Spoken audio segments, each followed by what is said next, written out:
Welcome to the debate. Today, we're digging into a really fascinating synthesis that attempts to bridge therapeutic play, think Lego therapy, with some pretty deep psychological concepts around self-image, and it even tries to ground it all in the brain, specifically the orbitofrontal cortex. That's right. The source material puts forward this, unified theory of how we grow internally. It connects the kind of profound internal shift seen in psychocybernetics, where changing how you look, maybe even through surgery, boosts self-image and how happy someone feels. It connects that to kids just pretending, temporary role-playing. And it frames this whole thing using two concepts: Demayon, which is like imagination or competition, and Tom, representing innocence or cooperation. And the material makes let's say, a bold claim that Dimyon and Tom aren't fighting each other. They're actually best friends, complementary forces. And their balance is supposedly managed by the OFC, allowing kids to learn skills and develop positive behaviors. So the core question we're tackling is really this. Does this unified framework, which basically equates imaginative play with serious psychological change and sees Dimyon and Tom as the seamless, always complementary duo, does it actually give us an accurate, robust model for understanding how we grow inside and learn new things? And I'll be arguing that yes, the strength of this integrative model is precisely its unity, providing a vital tool for understanding development. And I'll be taking the position that challenges the conceptual precision here, questioning whether forcing these frankly quite different psychological and neurological ideas into one neat package really holds up under scrutiny. Okay, so from my perspective, the real power of this model is how it integrates everything. It rightly points out, I think, that the changes that really matter happen internally, in the mind, in the heart. They go deeper than just surface adjustments. We see this so clearly in psychocybernetics, right? Maxwell Maltz showed that when someone changes their appearance, maybe through plastic surgery, the real reason they feel happier or get treated better isn't just the new nose, it's the updated internal self-image. This model brilliantly connects that deep, internal mechanism to something seemingly simple: a child pretending to be someone else for a short period of time. That's how kids explore, develop skills, try out feeling safely. So Dimyon, the imaginative, competitive spark, and Tom, the foundation of integrity and cooperation, they aren't opposites. They're supportive teammates. And their synergy, guided by the orbitofrontal cortex, that's the engine for positive growth. It all fits together. I see why you'd frame it that way, and the elegance is appealing. But I think I come at the integration differently. Look, I fully accept the value of the individual pieces. The internal focus Maltz talks about, absolutely crucial. The benefits of something like Lego therapy for motor skills and social interaction, well documented. But I really struggle with the conceptual, let's say, the rigor of just declaring them a seamless, unified best friends system. The material makes a pretty significant leap, doesn't it?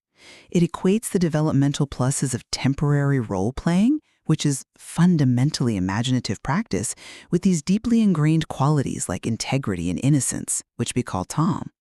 And then you look at the practical outputs, like using strong concordance words to guide the motor cortex in Lego therapy. That seems mechanistically quite distinct from the big self-image shifts linked to changing how someone looks. By forcing this total integration, aren't we risking, oversimplifying what are actually very complex and maybe even sometimes competing psychological and neurological processes? Well, let's zoom in on that bridge then, because I think that's exactly where the theory shows its strength: the link between imaginative play, self-image, and, ultimately, integrity. The source material says temporary role-playing is actually good. Why? Because it's a direct expression of Dimyon, imagination, letting a child push boundaries, test out new ideas. And this aligns perfectly, I think, with the core psychocybernetics principle.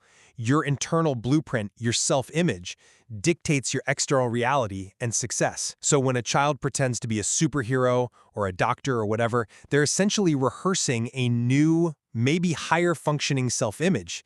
If that rehearsal feels good, feels successful, it starts to get integrated. It's not just trivial play. It's the very first step, the exploratory phase of self-image adjustment and growth. Okay, That's a compelling case for play as exploration. I grant you that. But I'm still skeptical that this kind of exploratory play taps into the same deep psychological mechanism as, say, profound self-image correction. Maltz worked with patients who had these deeply rooted feelings of inadequacy, right? A real incongruence between their internal self-view and their external reality or potential. His work was about fixing that fundamental mismatch, often after a physical change sort of gave the mind permission to update its blueprint.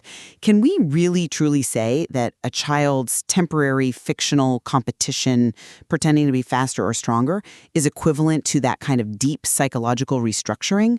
One feels like, well, low-stakes developmental practice. The other is high-stakes therapeutic work. Conflating them feels like it diminishes the sheer difficulty and complexity of real psychological repair. But the model does account for the stakes, and it does that by bringing in ToM. ToM represents innocence, integrity. It's the force ensuring that the competition sparked by Demyon stays, constructive, ethical. It's about working honestly, playing fair, being kind. The synergy here is crucial. The model argues kids need both Demyon to innovate and push limits, and ToM to build things together ethically and cooperatively. That's precisely why the material insists they are never bipolar opposites. It offers a functional model where the competitive drive isn't bad, it's just channeled constructively by integrity. This creates a safe space for that self-image growth we talked about. I'm still not quite convinced by that line of reasoning because defining them only as best friends seems to gloss over the real cognitive effort involved in actual moral judgment. Yes, cooperation is vital, but this abstract idea of innocence or integrity, ToM, it's much bigger than just, sharing Lego bricks nicely. If Demyon and ToM are always perfectly aligned, always complementary, how does this framework explain situations where there's genuine moral conflict, where self-interest, Demyon-driven perhaps, clashes with group well-being or fairness, ToM? The brain, often the OFC specifically, frequently has to navigate real tension between competition and cooperation.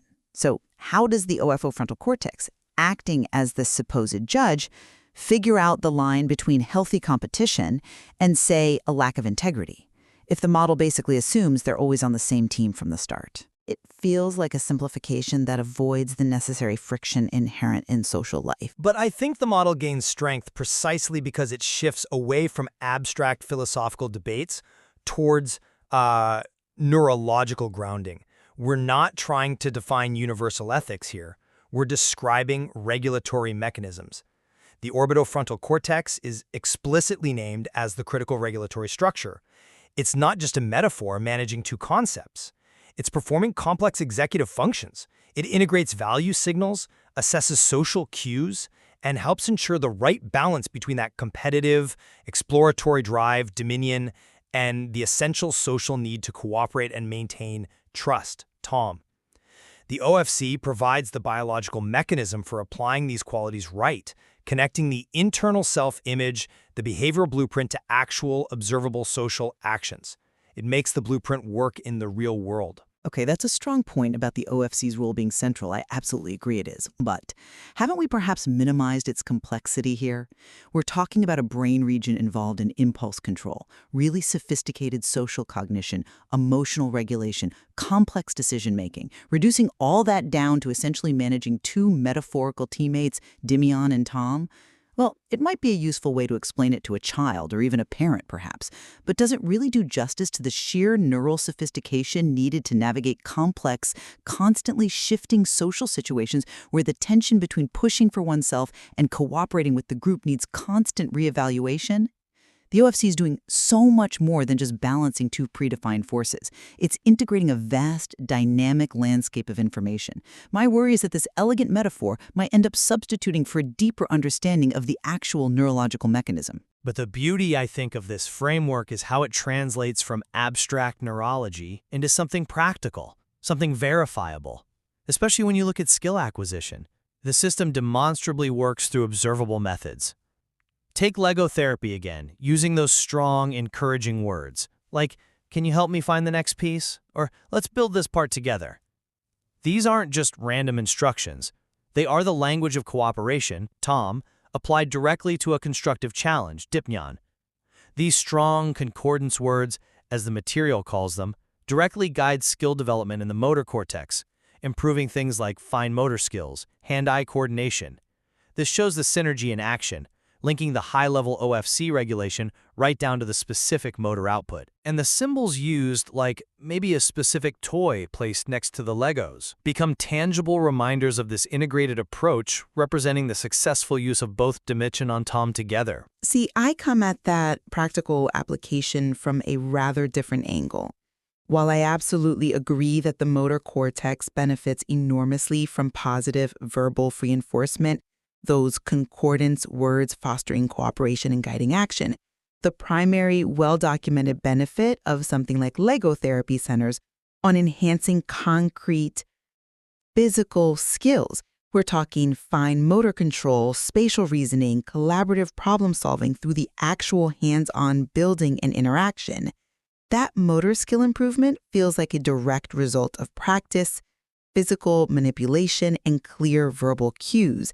It seems like more of a bottom-up process of skill refinement, and that to me feels functionally separate from the kind of top-down fundamental identity correction we see in psychocybernetics. One is about your core sense of self guiding your life choices. The other is about targeted learning for specific physical tasks. Trying to unify them under one conceptual umbrella. Well, it risks blurring the lines between very different pathways for growth. Are we chasing coherence at the expense of precision? I'd argue that the conceptual unity is the precision in this case.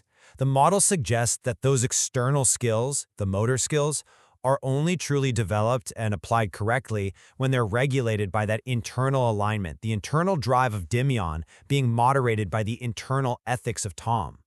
The connection between the deep internal self-image work highlighted by psychocybernetics and the external demonstration of these complementary traits in play or therapy, that offers a powerful unified theory, precisely because it correctly emphasizes that the most important change happens inside their minds and hearts. This framework gives parents, and maybe educators too, a constructive, optimistic way to view concepts we often see as opposites, like competition and cooperation. It shows them as necessary, supportive parts of growth, always working together towards a more integrated, successful future for the child. Well, I certainly agree that understanding the interplay between imagination and integrity, competition and cooperation is absolutely vital. But I still maintain that treating Dimion and ToM as conceptually distinct forces, even while fully acknowledging their critical complementary relationship, offers greater explanatory power and potentially more predictive accuracy. We need to respect the different neurological and psychological routes involved. There's the path focused on resolving internal identity conflicts, and there's the path focused on developmental skill building and social learning. Imposing an overly tidy, unified framework might inadvertently obscure the complex, nuanced mechanisms operating both within the OFC's sophisticated regulatory functions and within the motor cortex's practical development. And yet, while we clearly hold different views on just how tightly integrated this conceptual synthesis truly is, I think we definitely converge on the value of the material itself. It forces us to really examine how children, and adults too, for that matter, manage to synthesize that internal drive with effective, socially appropriate external action. Absolutely. And perhaps the real utility here isn't finding a single perfect model, but recognizing that understanding human development demands we rigorously test these frameworks, especially when they challenge our assumptions about how things like imagination and integrity or competition and cooperation are balanced within the mind and brain. The debate itself, I think, helps illuminate that underlying complexity.